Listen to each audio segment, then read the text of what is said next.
तसं मुरुडची निवडणूक होऊन गेलेली आहे.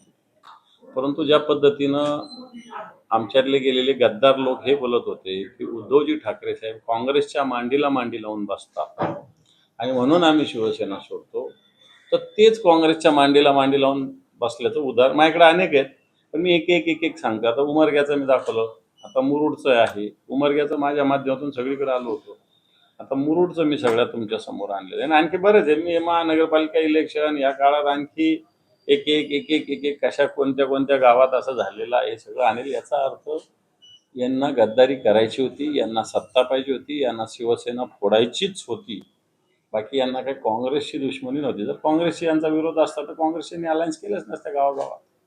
आणि म्हणून मी हे आधी उमरगा फाईल, आता मी मुरुड फाईल सगळे आपल्यासमोर आणलेली आहे. क्रीडा मंत्री माणिक रोकडे यांच्या अटकेसंदर्भात अर्ज न्यायालयात दाखल करण्यात आलेला आहे आणि तासाभरात त्यावर फैसला होणार आहे. फैसल्याची गरज नाही. कोर्टाने शिक्षा सुनावलेली आहे क्रीडा मंत्री कोकाटेंना. सुनील केदारांना न्याय लावला होता, राहुल गांधींना न्याय लावला होता. दुसऱ्या दिवशी त्यांची खासदारकी सुनील केदारची आमदारकी गेली होती. सुनील केदारांना जेलमध्ये टाकलं होतं. कोकाटेंनी एका सदनिका प्रकरणामध्ये फसवणूक केलेली आहे. कोकाटेंना अटक झाली पाहिजे आणि आमदारकी आणि मंत्रिपद गेलं म्हणजे आमदारकी आणि मंत्रिपद या दोन्हीचा राजीनामा इमिजिएट घेतला पाहिजे. जो न्याय सुनील केदारांना होता, जो न्याय राहुल गांधींना होता, तोच न्याय माणिकराव कोकाटेंना लावला पाहिजे.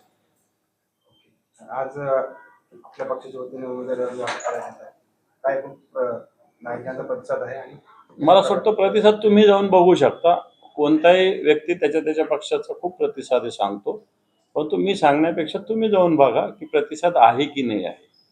शिवसेनेला कासणारे कोसणारे संपली म्हणणाऱ्यांनी किती प्रतिसाद शिवसेनेच्या उमेदवारीसाठी मला असं वाटतं पत्रकारांनी स्वतःच जाऊन बघितलेलं बरं. मी तर चांगलंच सांगणार ना, मी काय वाईट सांगणार. काल ऐनवेळी काही नगरसेवक सोडून गेले, त्यांनी इमिजिएट शिंदे गटात गेले. कसं बघताय तुम्ही? किंवा गरज आहे पक्षाला उभं राहायची, भगवा फडकवायची आणि तो भगवा सोडून शिंदे गटाच्या वाटेला जातो?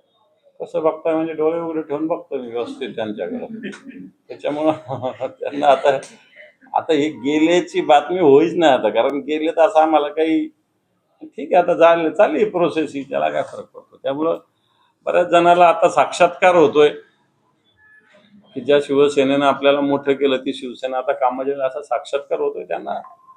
जिथं जात असेल तिथं सुखी राहा एवढं सांगू. त्या हळूहळू काल तुमच्याकडे जे तिकडे गेले त्यांचं म्हणणं असं आहे की जनतेचा कौल आम्हाला असं होतं की तुम्ही हिंदुत्ववादी पक्ष हातात घ्या म्हणून आम्ही प्रवेश करतो. त्यांना जनतेकडे इतक्या दिवस कोणत्या विचाराच्या पक्षात होते तुम्ही?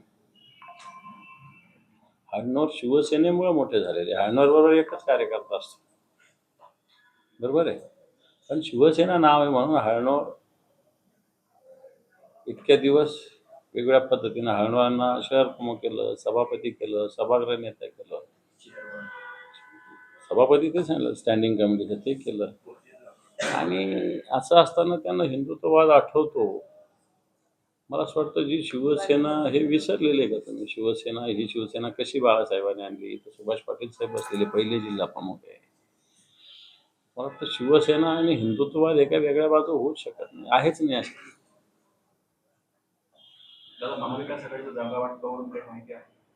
कुठल्या? महानगरपालिकेचं सुरळीतच आहे ना. काही तुमच्या कानावर आलं असेल तर सांगा, आमच्या काही बातम्या. पण अजून आमचं काही सुरळीत आहे. आमचं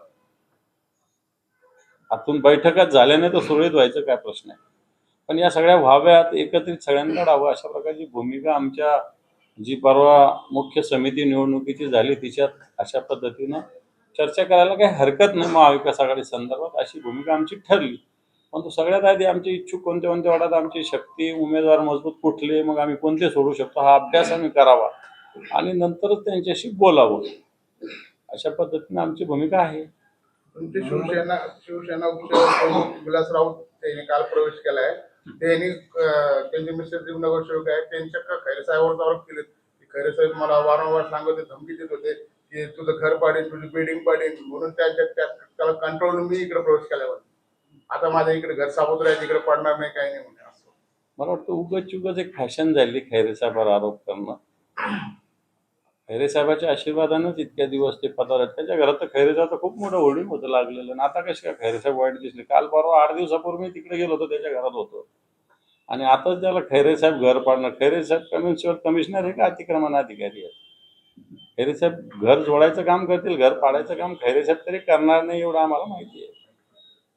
मंत्री संजय शिरसाटांनी एमआयएमचा पक्षचिन्ह आहे पण तंतू गोठवण्याचं मागणी करणार आहे कारण संक्रांत जवळ येते तर प्रचार होऊ शकतो असं.